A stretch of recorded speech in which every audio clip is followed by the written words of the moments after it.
영국에서는 키퍼스, 부모의 노후 자금을 갉아먹는 자녀들.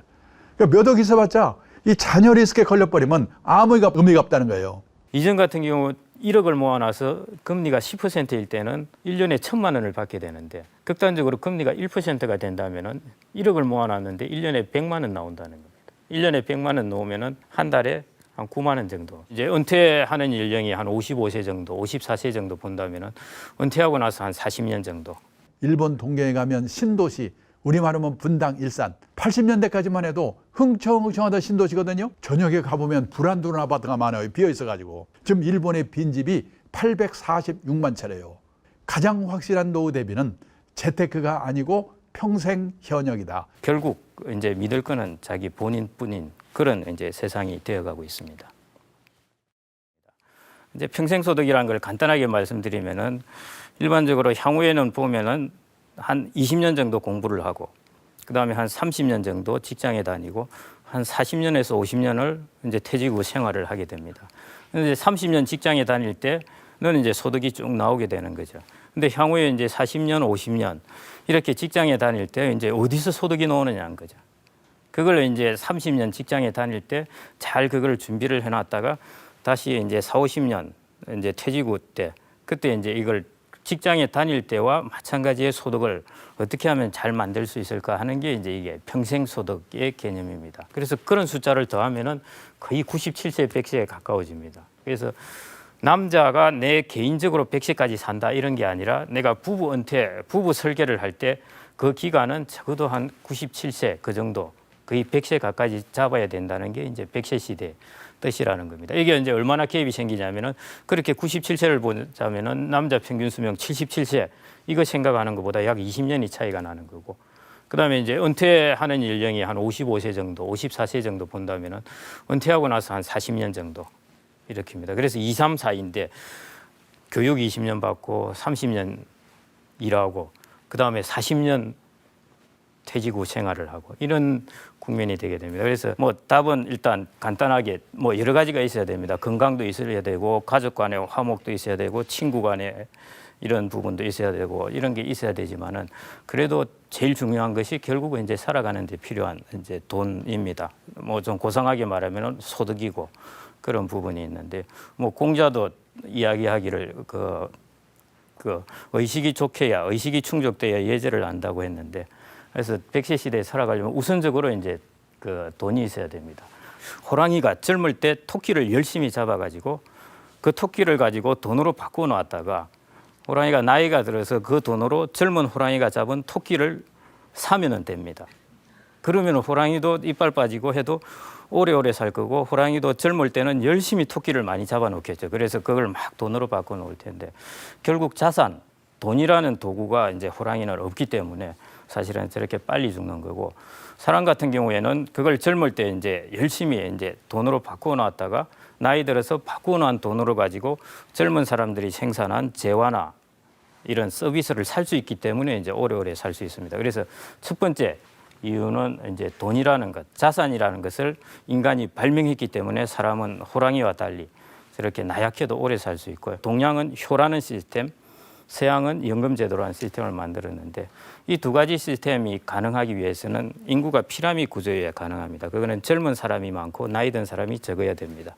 그러니까 효를 실천할 때도 자식이 한 대여섯 명이 있고 부모도 그래 오래 안 사시면서 부모도 한 두 분 이렇게 계시면은 전혀 부담이 없거든요. 6개월마다 돌아가면서 부모님이 또 자식 집에서 살 수도 있고 한데 지금은 이제 거꾸로 되어버렸지 않습니까? 이게 각각 하나씩 나오니까 지금은 아직은 아니시겠지만 하나씩 나오니까 결혼을 딱 하면은 부부는 한 쌍이 있는데 저쪽에 친정 시댁 네 명이 있습니다. 과연 이 부부 한 쌍이 4명을 어떻게 부양하겠습니까? 그러니까 인구가 이렇게 젊은 층이 많다가 이게 휙 뒤집어져 가지고 나이 든 층이 많게 되면은 효라는 것은 자동적으로 사실은 힘들게 됩니다. 그 효를 실천하자 보면은 젊은 사람들이 거의 그 등골이 휘게 됩니다. 똑같습니다. 연금제도도 젊은 사람들이 많을 때는 십시일반으로 돈을 내서 나이 든 사람을 얼마든지 부양할 수 있는데 이제 젊은 사람들이 많고 나이 든 사람들이 적고 나이 든 사람들이 많아지면은 할 수가 없죠. 젊은 사람들이 자기가 번 거에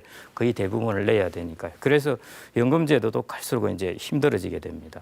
그래서 이 세 가지 방법 중에 아까 이제 호랑이와 달리 사람이 오래 살 수 있는 세 가지 방법 중에 하나가 이제 자기가 돈을 모아가지고 하는 방법, 그 다음에 이제 효라는 것, 그 다음에 연금제도인데 효와 연금제도에 대해서 지금은 이제 세계 각국에서 이 부분에서는 좀 이제 파열음을 내고 있습니다. 그래서 결국 이제 믿을 거는 자기 본인뿐인 그런 이제 세상이 되어가고 있습니다. 그래서 평생 소득이 이제 왜 필요한가가 첫 번째가 결국 생존을 위해서 필요합니다. 뭐 사는 기간이 워낙 많이 남아 있고 국가와 이제 그 자식이 해줄 수 있는 게 한계가 있기 때문에 결국 생존을 위해서 이제 필요하다는 거고, 두 번째가 조금 뭐 편한 소리일 수도 있습니다만은 일단 뭐 여유로움을 위해서 혹은 품위의 문제입니다. 요즘 우리나라의 자녀 리스크 이런 말이 유행입니다. 아니 귀여운 자식이 뭐가 위험해? 위험해요. 내가 몇 억 있어봤자 아들이 사업해서 실패해, 신용불량돼, 또 이혼해, 손 내밀어. 우리나라 정서에서 안 도와주고 못 빼이거든요. 그거 도와주고 쪽방에 살잖아요. 부모가 돌아가시면 어떤 일이 생기냐? 직업 있는 친구들은 그나마 괜찮은데 없는 친구들이 더 많거든요. 부모 사망 신고 안 하고 몰래 연금을 다 받거나 아니면 극빈자로 전락한다는 거예요. 영국에서는 키퍼스, 부모의 노후 자금을 갉아먹는 자녀들. 그러니까 몇 억 있어봤자 이 자녀 리스크에 걸려버리면 아무 의미가 없다는 거예요. 그래서 지금 세계에서 우리나라처럼 자식한테 돈 퍼붓는 나라가 없잖아요. 자녀 문제도 저렇게 같이 풍덩 빠져버리면 안 됩니다. 자기가 그래도 살아있어야 또 자녀를 돌봐줄 힘이 있기 때문에. 리오 왕 같은 경우는 80세가 되어서 야 이제 나도 나이가 들었으니까 이 국가를 내 땅을 이제 효성스러운 내 딸들한테 물려주겠다 해서 이제 다 불러서 누가 가장 효성스러울까 물어봤더만 아시다시피 첫째, 둘째, 셋째가 있는데 셋째가 원래 제일 착한데 너무 솔직하게 이야기를 해서 저런 발칙한 해가지고 첫째, 둘째한테 이제 국가에 자기의 땅을 반씩 나누어서 다 주어버립니다. 다 주어버리고 나는 이 둘째 딸을 돌아다니면서 나는 평생을 살 거야 이렇게 이제 꿈을 가지고 있었는데. 근데 첫째 딸 방문했다가 자기가 가지고 있는 그 이제 가신들 100명 중에 50명까지 빼앗겨버리고, 뭐 둘째 딸한테 가서 또 이제 구박당하고, 뭐 유명한 스토리지 않습니까? 그러다가 이제 제 그림은 결국에 이제 그 폭풍 속에서 이게 울부짖고 있는 리오 왕을 그린 겁니다. 그래서 나중에 이제 비극으로 다 끝나게 되죠. 이제 셋째 딸도 죽고 리오 왕도 죽고 모두 다 죽게 되는데, 리오 왕은 이제 이렇게 자기가 가진 것을 다 주워버렸습니다. 주워버리고 나니까 이제 남은 권력이 얻게 되는 거죠. 지금요 3년 다니다 관두고 취직해서 또 관두고 취직해서 또 관두고 평생에 6번 정도를 이직해야 겨우 60가이 되는 세상이에요. 제가 있는 업계는 실제로 그래요. 시험 잘 보는 거 아무 관계 없어요. 씩씩해야 돼요.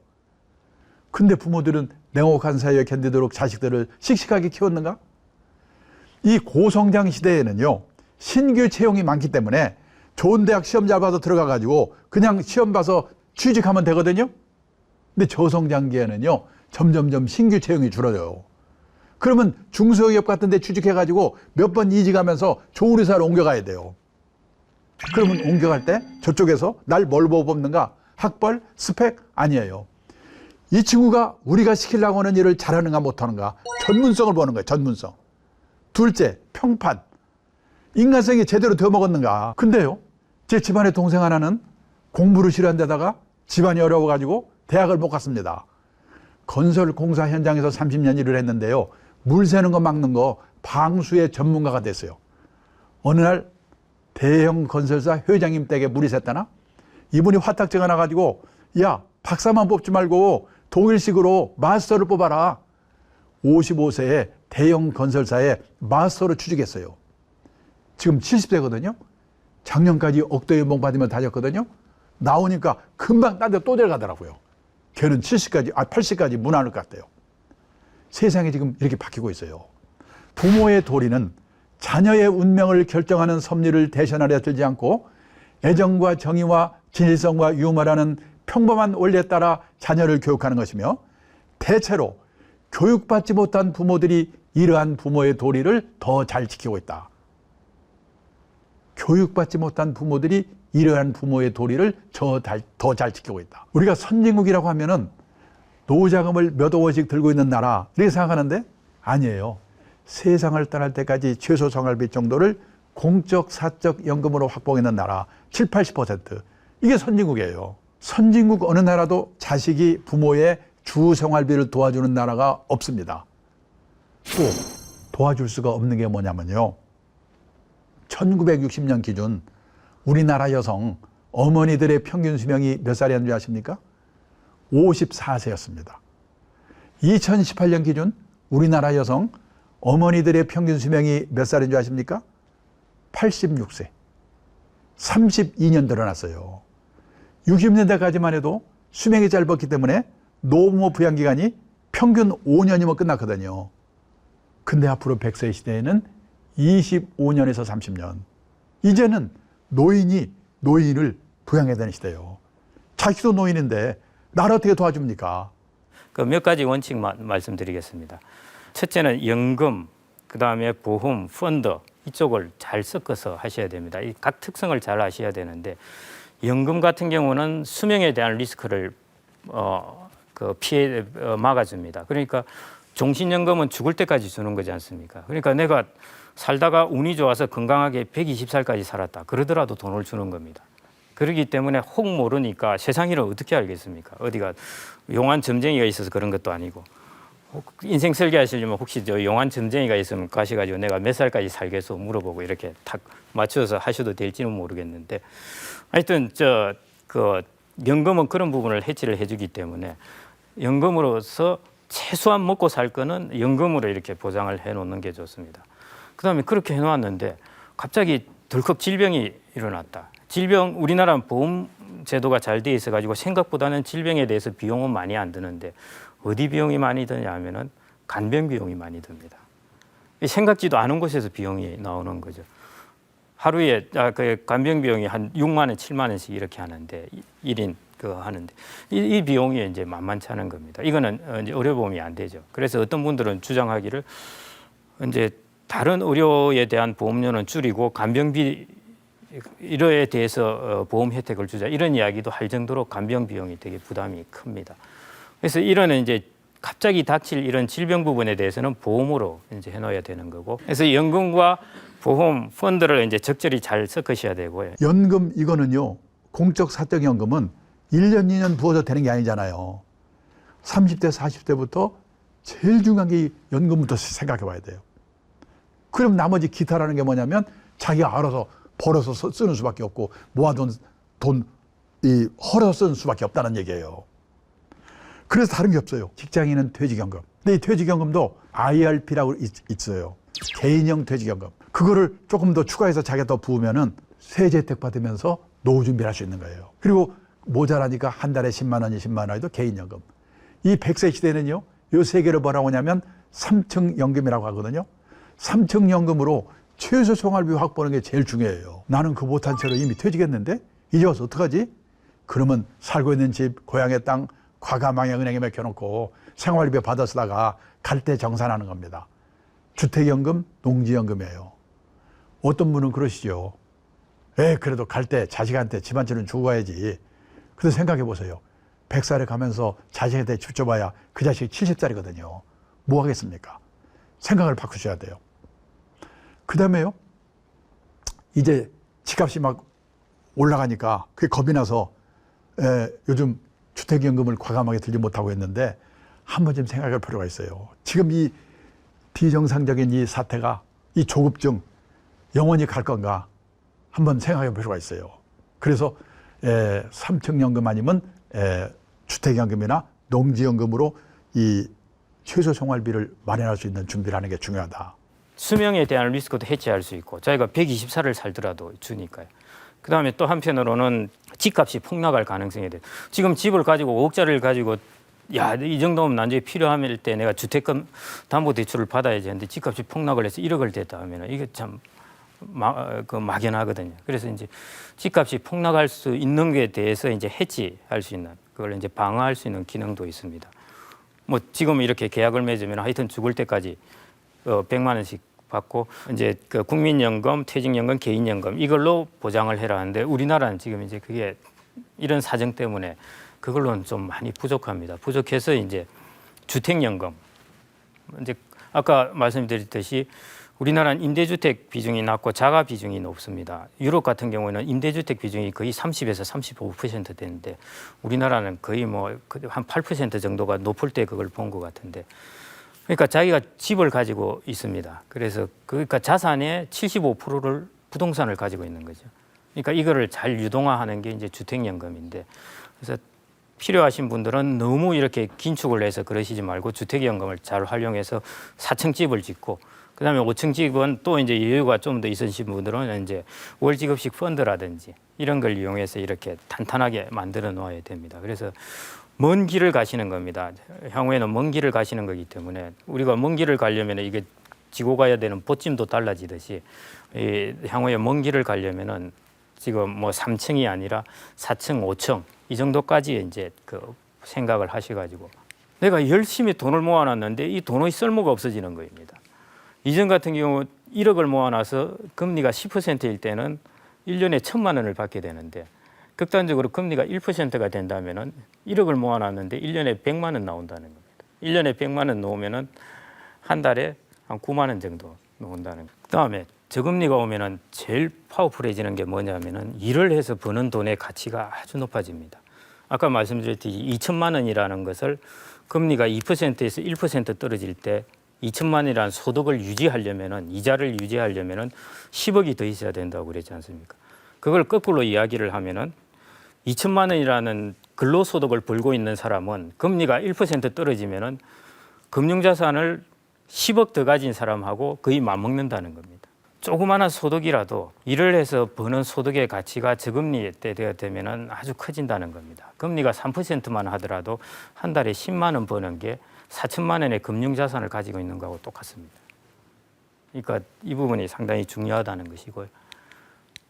그걸 다르게 이야기를 하면은 내가 한 달에 10만 원을 쓸데없는 비용을 절약하면은 내가 4천만 원이라는 금융자산을 가지고 있는 거하고 거의 비슷한 효과를 낸다는 것입니다. 그래서 향후에 비용 부분을 정말 잘 컨트롤해야 됩니다. 아까 제가 모두에 말씀드렸듯이 저희들의 한계는 정해져 있습니다. 사적연금에도 비중이 적고 지금 준비된 게 적은데 거기에서 이제 최대한 우리가 노력해서 할 수 있는 분야가 저런 식으로 이제 비용을 줄인다든지 이제 일을 좀 더 한다든지 이런 수밖에 없습니다. 그다음 다른 비용들 찾아보면 많습니다. 뭐 차 별로 안 쓰면서 차 놀리고 있다든지 뭐 이런 거 뭐 보험료, 기름값 이렇게 해보면 한 달에 10만 원은 애사거든요. 근데 저금리가 될수록 이 가치가 비용을 절약하는 가치가 훨씬 높아지기 때문에 그래서 저런 부분에 비용을 철저히 봐야 됩니다. 저는 이제 마블 경제론이라고 그러는데 우리나라 사람하고 일본 사람하고 유독 소위 말해 마블 낀 이런 등심 스테이크를 좋아합니다. 호주나 미국이나 이런 사람들은 이런 마블 낀 거 이게 건강에 안 좋다고 안 먹고 이제 안심이나 이런 살코기를 먹지 않습니까? 마블이라는 게 사실은 우리 생활에서도 마찬가지입니다. 이게 정작 필요한데 쓸데없는 이런 기름기를 끼워가지고 이렇게 좀 우리의 입맛을 그냥 즐기는 이런 건데 결국 건강에는 안 좋듯이 우리가 일상생활에 하는 데 있어서 우리가 좀 사치스럽고 기분 좋은 면은 있지만은 결국 나중에 이게 우리가 노후를 준비하는 데 있어서 정말 해치는 이런 부분을 이제 찾아서 이렇게 다운 해가는 게 상당히 중요할 것 같습니다. 근데 퇴직을 하고 나면 이놈의 시간이 안 갑니다. 잠자는 시간, 밥 먹는 시간, 화장실 가는 시간 다 빼도 최소한요 하루에 11시간 남거든요. 하루 이틀도 아니고 30년, 40년 그렇게 살아보세요. 환장합니다. 다음 달부터 정년퇴직이시죠? 그럼 그 다음 날부터 하루 일과 일주일 일과 한 달 일과표를 예상을 해서 한번 써보세요. 마누라는 어떻게 쓰는가 봤더니 그냥 받자마자 써내려가는데요. 아침에 일어나서 밥하고 빨래하고 청소하고 개모이 갔다 육상이 갔다 딸려집 갔다 줄줄줄 써내려가는데 자기는 10시까지 써놓고 나니까 쓸 말이 없더래요. 남자들이 이렇습니다. 최소한요 11시간 남아요. 곱하기 365일 1년이죠? 곱하기 31년 이게 바로 12만 4,465시간이에요. 오늘은 뭐 할까? 그 생각부터 내고 그때 내려온대요. 하루 이틀도 아니고 30년 40년 그렇게 살아보세요. 환장합니다. 그래서요 선진국에서는 퇴직하고 먹고 살 걱정이 없는 사람 뭐 하는가? 취미활동 절반, 봉사활동 절반이면서 약간의 용돈벌이 하는 일 그런 일들을 다 하고 있다는 거예요. 그 대표적인 게 여기 있는 NPO 활동입니다. 민간 비영리 조직. 미국 가면요 200만 개 정도의 NPO가 있대요. 퇴직하고도 뭔가 보람있게 일을 해요. 현역 시절 같으면 100을 받았을 텐데 한 30 내지 40 정도 받습니다. 먹고 살 걱정은 없는 분들이니까.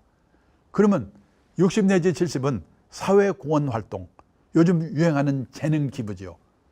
그리고 30 내지 40은 용돈벌이. 우리가 인생을 살아가면서 정년을 3번 맞이한다고 합니다. 첫 번째가 고용정년. 보통에서 55세. 근데 아직도 몸이 쌩쌩해. 그래서요, 허드렛 일이라도 자원봉사 활동이라도 자기가 정해서 하는 일의 정년이 있습니다. 그리고 마지막으로 하나님이 불러가는 정년, 인생 정년이지요. 고용 정년, 일의 정년, 인생 정년.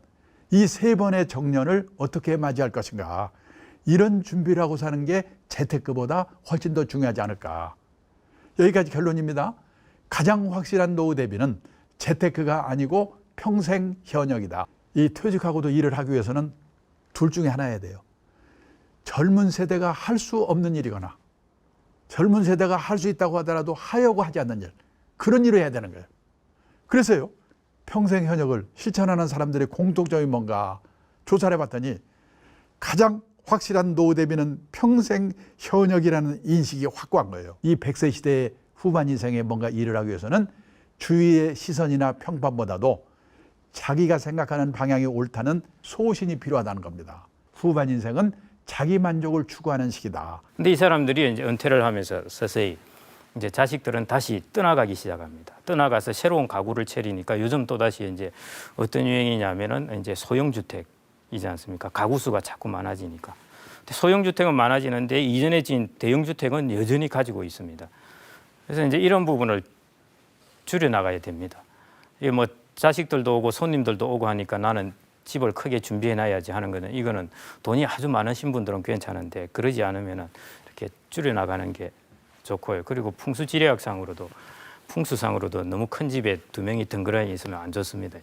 주택에서 제일 생각을 하셔야 될 게 이걸 가지고 자녀한테 물려줘야 되겠다, 이 생각은 제발 하시지 말고, 넉넉한 분들은 얼마든지 그러셔도 됩니다. 왜냐하면 내가 집이란 걸 가지고 있으면 또 자식이 잘해줄 수도 있으니까 저건 내 건데 하면서 있는데, 저걸 턱 주택연금을 해가지고 다른 데 주워버리면 야, 나 이제 받을 것도 없는데 뭘 자주 안 찾아갈래 이럴 수도 있지만은, 그래서 돈이 많으신 분들은 괜찮습니다. 주택이란 걸 가지고 있고 하는 거 괜찮은데, 그렇지 않으신 분들은 이제 주택을 이렇게 내가 열심히 아껴서 살다가 집을 나중에 자녀한테 줘야지 이래 생각하시지 말고, 주택을 활용해서 얼마든지 자기의 생활을 영위하고 그래도 남으면은 그걸 그러면 자식한테 들고 가, 이렇게 하는 그 개념으로 바꿔야 됩니다. 그게 이제 요즘 노는 주택연금인데. 근데 그 집이 내 노후에 도움이 될까? 지금요, 일본 동경에 가면 신도시, 우리말 하면 분당, 일산, 80년대까지만 해도 흥청흥청하던 신도시거든요. 저녁에 가보면 불안도는 아파트가 많아요. 비어 있어가지고. 지금 일본의 빈집이 846만 채래요. 대형 고층 아파트를 조심하셔야 됩니다. 부부만 남았거나 사별하고 혼자 되면 어디 사는가? 시내에서요. 시내에서 18평에서 20평짜리 병원 가까운 곳, 나이 들면요, 병원이 가까워야 돼요. 이게 환갑 나이 들면요, 애들이 다 결혼해서 나가거든요. 나간 애들이 다시 돌아와가지고 같이 살 가능성이 있다 없다. 캥거루병은 없어요. 그 중에 한 사람이 아파. 그걸 부부 간병이라고 그래요. 한 사람 떠나, 혼자 남아. 그 사람도 아파, 떠나. 한 30년 사이에 그런 일이 생기거든요. 그 과정별로 나는 어디서 누구와 어떻게 살 건가 잘 생각해 보셔야 돼요. 우리나라도 일본도 대부분의 집이 혼자 아니면 둘이 사는 세상이 오고 있는데, 서울에서는 재개발했다면 몇 평 늘어나지? 조심해야 돼요. 때문에 요즘은요, 지방에도 고층 아파트가 많이 생기는데 젊을 때는 상관없어요. 나이 들어서는요, 고층 아파트도 조심하셔야 돼요. 우리나라 사람들은 유난히도 돈 많은 사람 하늘로 가고 돈 없으면 땅 밑으로 가는데 너무 하늘 좋아할 거 아니에요. 왜 이런 일이 생기는가? 사람이 들락날락 하는데 살지 않기 때문에 그래요. 자식들하고도 안 살죠? 그러면 이웃집, 이 이웃집만한 복지시설이 없거든요. 근데 30 평, 40평에서 혼자 아니면 둘이 살고 있어 보세요. 누가 찾아옵니까? 제가 재작년에요, 일본의 전문가를 데리고 요 강남의 고층 아파트 지나가면서 그랬거든요. 저게 한국에서 최고 비싼 아파트라고. 이 친구 이렇게 보더니, 야, 10몇 년 지나면 한국도 초고령사회 될 텐데 그때 가면 저 아파트 어떻게 될까? 그러고 가더라니까요. 일본의 노후화된 아파트들이 재건축을 못해가지고 슬럼화돼 가고 있다는 거예요. 아파트를 뭐라고 부르냐면 구분 소유 주택이라고 부르는데, 구분 소유 주택을 재건축하려면 주민의 80%가 찬성을 해야 된대요. 근데 노인들이 귀찮아. 그리고요, 재건축에 성공하기 위해서는 두 가지 조건이 충족돼야 돼요. 첫째, 위치가 좋아야 돼. 둘째, 저층해야 돼. 고층으로 만들면서 비용을 떼야 되니까. 근데 위치가 별 볼 일 없거나 이미 고층이 됐으면 안 되는 거예요, 지금. 시내에서요. 시내에서 18평에서 20평짜리 병원 가까운 곳, 나이 들면요, 병원이 가까워야 돼요. 그리고 문화시설 가까운 곳, 재미가 있어야 되니까. 그다음에 쇼핑 가까운 곳. 이런 데 사는 게 유행하기 시작하고 있어요. 대형 고층 아파트를 조심하셔야 됩니다. 근데 그 사람 판단이 뭐냐? 원래 한국의 전통 가옥도 외부에 개방된 부분과 사생활을 지키는 부분으로 나뉘어 있었다. 그런데 그런 주택이 사라지고 모두 밀실 같은 주택이 됐다. 고령화 시대, 1인 가구 시대에 그런 밀실 같은 주택은 더는 바람직하지 않다. 그래서 이분이 고령화 시대, 1인 가구 시대에 맞게 그 개방형으로 쳐버린 거예요. 모든 주택의 현관 사방을 그냥 유리로 설계해버렸어요. 그래가지고 처음에는 입주가 안 돼가지고 그냥 미달이 됐대요. 그런데 입주한 사람이 들어와서 살고 보니까 이 고령화 시대, 1인 가구 시대에 이웃과 함께하는 삶이 너무나 행복하더라 이거죠. 그래서 그 야마모토라는 설계사를요, 10년 지나서 불러가지고 당신 그때 잘 지었다고 파티를 했다고 하더라고요. 그러니까 지금 우리는요, 모든 사람이 전부 아파트로 못 가가지고 난리거든요. 노후 대비 측면에서 말씀드리는 겁니다. 금년 내년 얘기가 아니에요. 그때 가면 어떻게 될 건가, 이런 생각을 할 필요가 있다는 겁니다. 금년 내년에 우리나라에서 무슨 일이 생길지 저도 잘 모르겠어요. 다들 지금 제정신이 아니니까 함부로요, 사세요 파세요 이 말했다가 큰일 납니다. 해외 사례를 보나 우리나라 인구 구조를 보나 부동산 관련해서 생각을 바꿔야 되겠어요. 자, 주의해야 될 돌발 리스크가 뭐냐면은 창업 리스크, 그러다 자녀 질병 사기, 이제 그다음에 그 마지막 싱글이라고 해놨는데 저게 황혼이혼 돼서 혼자 되는 리스크입니다. 왜냐하면 은퇴하는 사람들이 많아지기 때문에 이 양반들이 1, 2년 동안 당황을 해가지고 뭐라도 해야 되겠다고 해서 그때 창업을 하게 되고 그때 사기꾼들이 제일 많습니다. 그 사람들이 심리가 제일 약해져 있기 때문에. 그래서 이런 때 이제 뭐냐면 자기가 열심히 모아놓은 평생 동안 일을 해서 모아놓은 금융자산을 창업자본으로 딱 바꿔서 탁 날려버리는 겁니다. 이거야말로 대기업에 멀쩡하게 다 잘 다니고 퇴직금을 잘 받고 나오신 분이 한 10년, 15년 가서 쪽방에 살고 계신데 그 이유들이 바로 이런 리스크에 대처를 못했기 때문에 창업하다가 바로 이제 망해버린 경우입니다. 그래서 제발 그 금융자산이 있는 걸로 창업자본으로 돌리시지 말고 이거를 자기를 재교육하는 데 써야 됩니다. 제가 스스로 한번 심리학과를 가봐야겠는데. 그다음 두 번째가 이제 자녀 리스크. 뭐 아까 결혼 비용도 그러지만은 뭐 갑자기 자녀가 이혼해서 손자를 들커덕도 않게 될 수도 있고, 그다음에 자녀 빚보증 썼다가 이것도 큽니다. 자녀 사업한다고 했다가 이것 때문에 부부간에 싸움도 많이 일어나는데 어머니들은 항상 마음이 약하기 때문에 무슨 일이 있더라도 자녀한테 돈을 주려고 그럽니다. 그래서 그 집담보 대출 때문에 남편하고 막 싸우고 그러는데 결국 이제 남자가 져서 이제 보통 담보해서 대출해 줬다가 그러면 이제 자기가 평생 살아야 될 집마저 잃어버리게 되는 거죠. 그래서 이런 부분을 조심하셔야 됩니다. 이게 마찬가지 자녀 문제도 저렇게 같이 풍덩 빠져버리면 안 됩니다. 자기가 그래도 살아있어야 또 자녀를 돌봐줄 힘이 있기 때문에. 세 번째가 질병 리스크. 뭐 질병에 의료보험이 잘 되어 있어서 그 비용이 크지는 않습니다만 간병 비용이라든지 이런 부분을 이제 그 보험할 수 있는 부분은 좀 잘 해놓으셔야 되고요. 그리고 퇴직하고 돈이 많고 심리적으로 내가 놀면 안 되는데 딱 이때 이제 찾아오는 게 그 사기입니다. 그리고 제일 타겟이 이제 공무원이죠. 공무원이 세상 물정 모르니까 선생님하고 이런 쪽 퇴직금 받아놓은 곳으로 이제 가서 하는데 그 사기 리스크 이제 조심하셔야 되고요. 그다음에 이제 황혼 이혼 이 리스크 이제 조심하셔야 됩니다.